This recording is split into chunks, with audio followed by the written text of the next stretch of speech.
Hello and welcome to this episode of Connected Thinking in association with the NLA. We're going to be discussing London's decarbonisation and really try and get a grip on some of the facts, some of the myths that are out there, and really understand how we can move away from a carbon-based energy reliance. Talk me through some of the factors around district heating that will take us away from that space. Well, should we start with the facts? Yeah, let's start with the facts. And it's a real shame that, people on the podcast can't actually see that we're in the London centre, and out there is a cracking map that shows London. Yeah. So if we take London and we take all of the boroughs and the city corporation, and you think about the heat that's needed to heat the people and the businesses, big number, 70 terawatt hours of heat are needed. Okay. Now the vast put that onto a human scale for me. What's that? What's 70 terawatt hours? Is that a house needs about a modern flat in London would probably need about 3,000 kilowatt hours. Okay.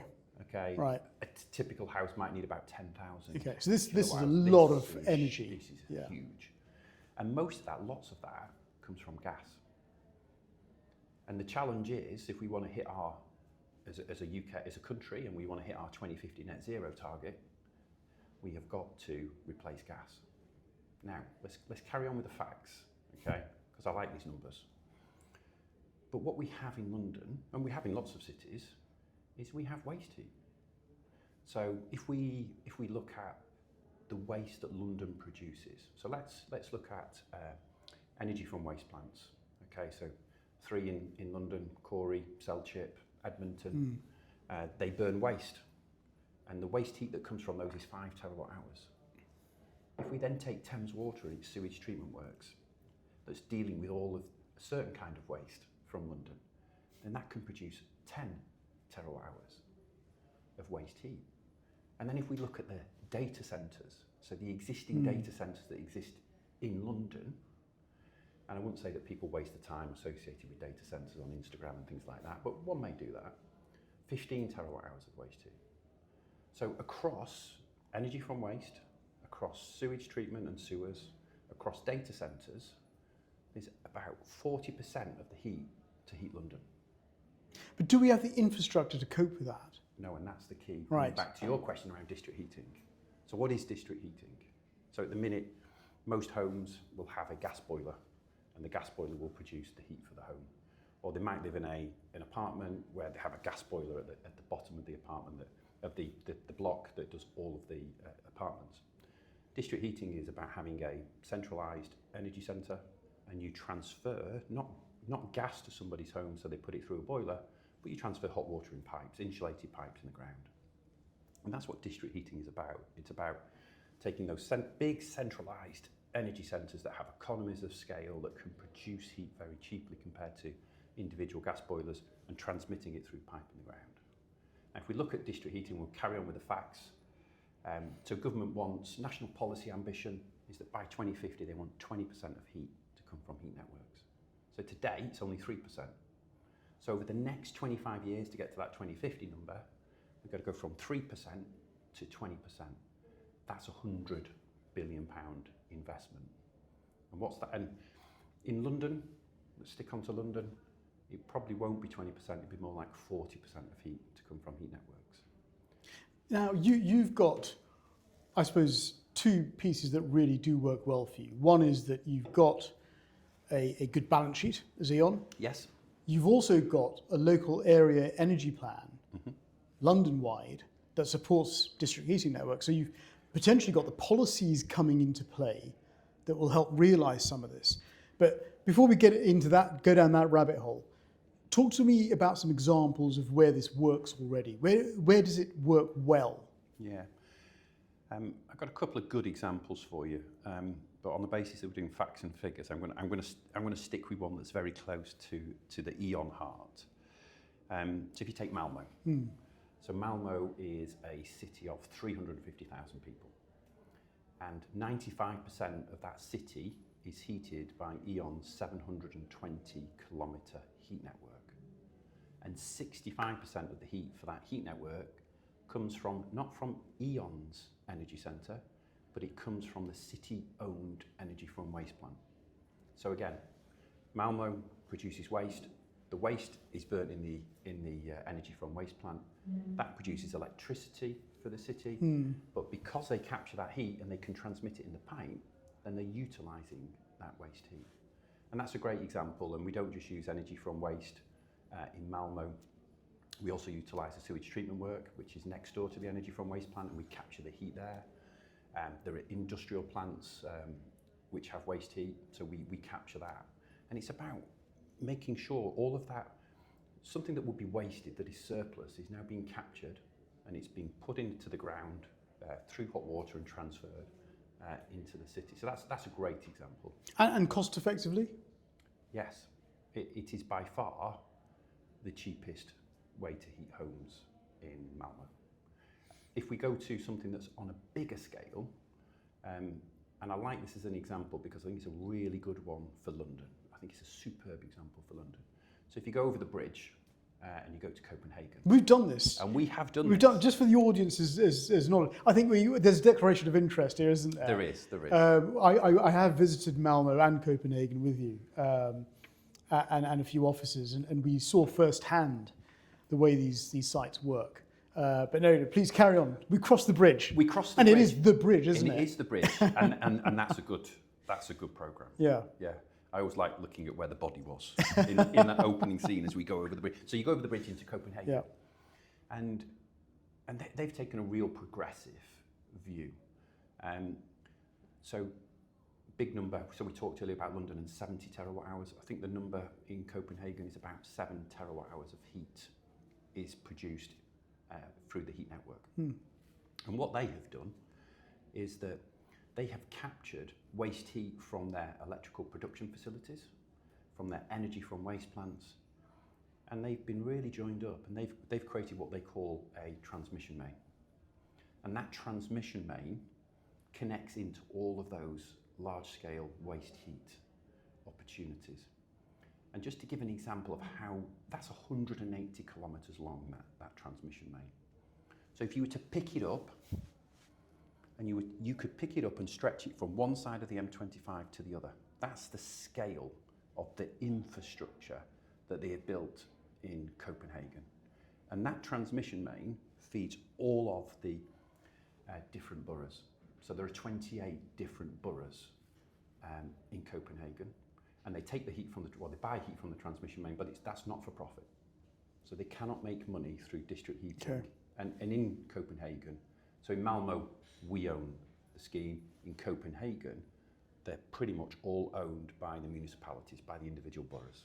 But they take heat. And that's a great example of how it works really well and how you can utilise those waste heat sources. And in fact, it's certainly true in Copenhagen. I'm not entirely certain if it's true in Malmo, but they take UK waste. Okay. Yeah. We pay them to take it. So they go, thank you very much. We have some money from you for your waste. We now burn it. And your waste creates electricity and heat for our city. Thank you very much. Let's come back home, back to London. And like I said, you're starting to get the government levers, the policies aligning. Yep. The stars are starting to align. You've got a local area energy plan for London that supports district heating. You know, we are an extremely complicated city. We are. Right? You've got a very wide demographic of energy user, Yep. energy demand, waste heat, outflows and needs to Yep. bring heat in. How are you going to overlay these good models in a really complex market like London? It's a really good question. Yeah, and it's not an easy answer, Siobhan, really, it's not. And I think also one thing that I found is that when you talk to people and you explain what has been done, not just in Copenhagen, because there are other European cities that have large transmission mains and have done this, or big district heat networks, they just think it's not possible. And I think one of the things that's always good is to take people to see it, which is why we went. Yeah, because I think then when you can see it, it starts to bring it home that it's actually possible. And I've had a bit of a beef historically with the GLA. And the GLA needs to convene London. Yeah, that's what it's there for, and it needs to start to think strategically about how it can provide this large infrastructure to support the individual boroughs so that they have a source of cost-effective, low-carbon heat. Because one of the challenges, take the square mile, yeah? Take this beautiful place, yeah, that we're in. There's not a lot of space, yeah, certainly for putting air source heat pumps, and it's also very expensive. So what we do know is that heat networks are a great opportunity to decarbonise the square mile, because we can't do it with the buildings, with individual heat pumps. We need a network. But where are we gonna build those energy centres? Where are we gonna get that low carbon heat that we need? We've got to have a large scale infrastructure to make that work. And that's where we don't just need government policy to make that happen. And we can talk about some of the things that are happening there in a minute. But what we do need to do is the GLA to start to bring different players together. Now, the good news is they're starting to do that. Yeah, so we've got the London Infrastructure Group, which is a group of different infrastructure players working together. So Cadent, UKPN, E.ON as Heatnic, trying to join those conversations together. So the GLA have also created the London Infrastructure Framework, and the London Infrastructure Framework will start to have key infrastructure projects that are going to help London grow. And heat networks is a key one of that, so we're going to start to see that. And so the GLA, for me, I've started to see that change. I've certainly started to see with the infrastructure team and the work that they're doing, recognising that if we know that heat networks are the right thing to do, and in 5 years' time, Cadent want to replace a gas main, why do we replace a gas main? Why don't we actually put a heat network in? And what I'd love, I'd actually love Cadent to do that and to use their regulatory powers to be able to say, okay, that's fine, I won't put a gas main in, I'll replace it with a heat main. And we need to use different logic to create the new infrastructure that we need, and not use the same logic that got us into this problem to get us out of this problem. I mean, I think you touched on a really important point there. I mean, I think, because we did an infrastructure plan in the city when I was chairman of planning, and one of the things we realised very quickly was there is no single source silver bullet solution, right? Correct, yeah. You know, especially in energy terms, we are going to have several different sources of energy molecule, and we're going to have to use existing infrastructure as best we can, and we want to minimise digging up streets, right? Because that creates a lot of upset for everyone. And I like the idea that you just mentioned of actually being able to work with those people who have existing infrastructure already bedded in, and saying, how can this be repurposed, reused in a more carbon effective way? Absolutely, and the good news is, you know, and this is one of the benefits of sitting on the London Infrastructure Group, you know, Cadent are up for that. Yeah. You know, and that's good to see that. The thing is as well, let's just focus on London. London can't afford to upgrade its electricity grid. It can't afford to replace all of its aging gas networks and to put in a heat network. This is where the strategic approach is really, really important. So it's, okay, let's look at where do we want to upgrade the electricity grid? Where do we want to put heat networks? And where do we want to replace the gas grid? And do that in a completely joined up way. And this is critical to London's competitiveness on the global stage.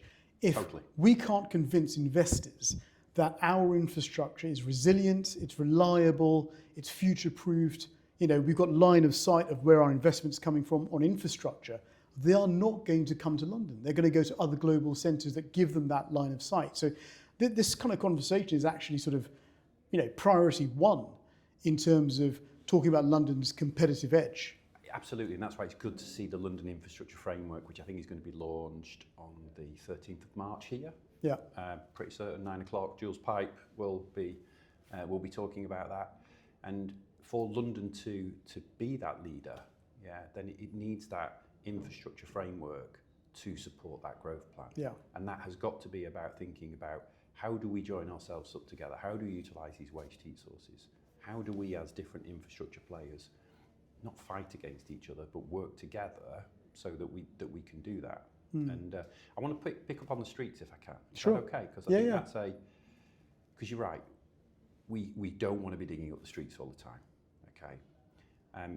And no matter how well we dig up the streets, yeah, people will not sit in their home or in their office and go, oh, isn't this low carbon heat wonderful? Yeah, they'll just go, that was horrible, that was a mess, yeah, that congestion.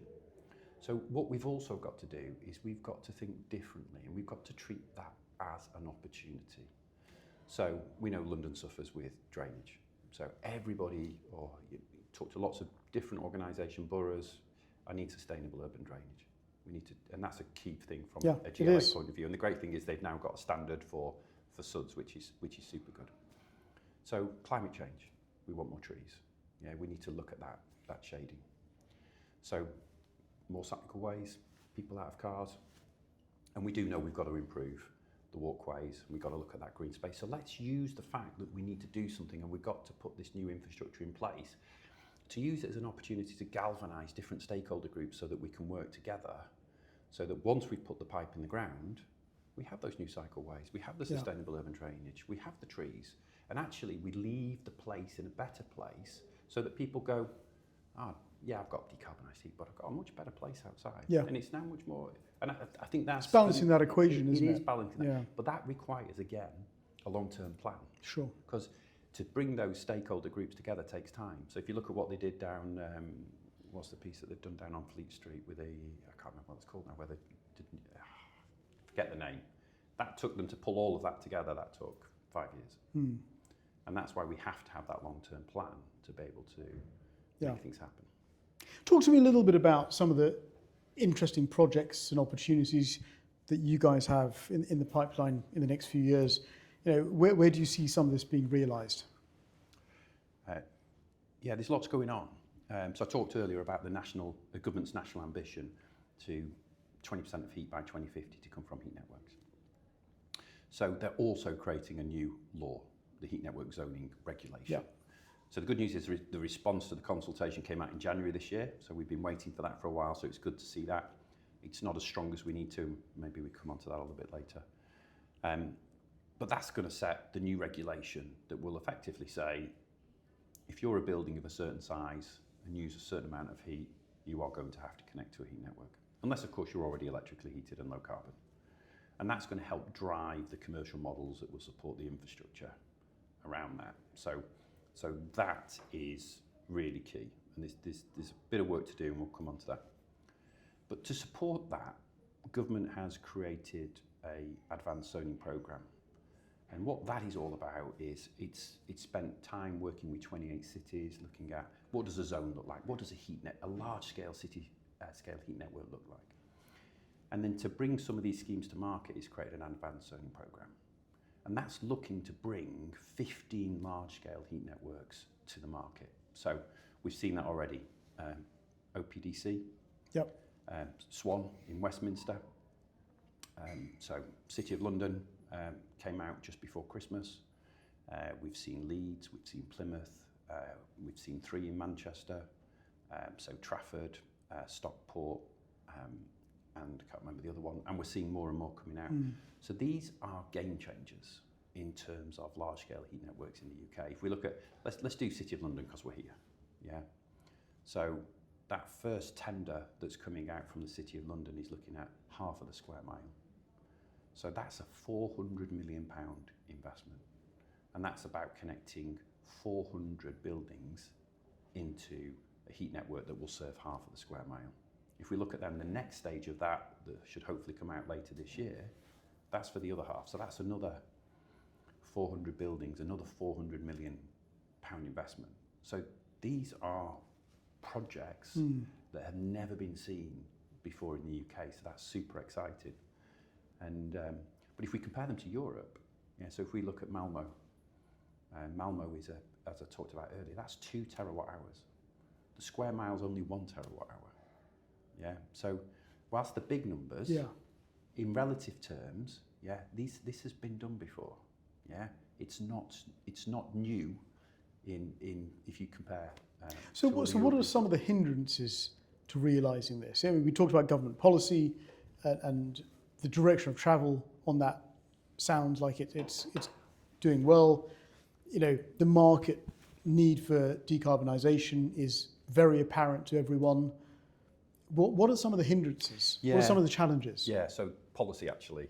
So it's good that we've seen the consultation response, and we've been waiting for that for a couple of years. But if we look at that consultation response, it talks about the fact that buildings will be mandated, required to connect to a heat network if one is there. But because there was an issue with the primary legislation, a heat network developer cannot charge a building to connect. So that's a fundamental issue that needs to be fixed. Now, government have said, look, hold our hands up, there's a problem. Yeah, we will fix it. So we're very hopeful that in the King's speech, April, May time, that will be the signpost to say, yeah, we're going to fix that legislation. The other challenge is that whilst a customer or a building is mandated to connect, it's not mandated to use. Right. So the government have done this on the basis that they want to ensure that a heat network developer is going to be charging its heat at a competitive price so that the customer wants to take it. Now, effectively, what that means is that we are going to have to charge heat at a similar price to a gas counterfactual for a brand new low carbon heat network. Now, that's a challenge. That's a big issue. And the third one is there's such a big gap between electricity prices and gas prices. And why is that? That's because on electricity, government puts a lot of policy cost. So there's a lot of other things on top of the actual cost of producing the electricity that mean it's so much higher. So there's a recognition that makes a change, absolutely. Does anybody want to do that? No, because if you move it from electricity and put it onto gas, somebody else is going to have an issue. But ultimately, there needs to be that reduction in the electricity price to support the growth of low carbon networks because they're going to be powered by electricity. So that is going to be there's going to be a consultation on that later in the year. And as a result of that, that will come up then with a policy intent from government that says, okay, this is what we're going to do. So what's really important, we fix that primary legislation so we can charge customers to connect to the network. We make sure that we're ultra competitive with our cost of heat. But that means in London, we need transmission, mate. Yeah. We need that big infrastructure to bring in that cost-effective low-carbon heat from the energy from waste plants, from the sewage treatment works, and from the data centres, because if we don't, we're not going to be able to get to the point where we can sell our heat against a gas counterfactual that then allows buildings to want to take it, that then means we can decarbonise. Yeah. So that's a big challenge that, certainly from an industry point of view, so we sit as an organisation called HeatNIC. We're all pushing and lobbying for that, and others are as well. So I would also encourage the City of London to do the same. Very good. I mean, look, I think this is a really important discussion. I mean, we talk about grid decarbonisation and getting to net zero, and it seems to be the golden chalice that no one can quite find. I mean, I certainly think from the discussion we've had today and what I know about district heating networks generally, it is definitely a big part of that equation in solving that conundrum. So thank you very much, Antony, for joining us today, and good luck with the future projects. Thank you, and you're very welcome.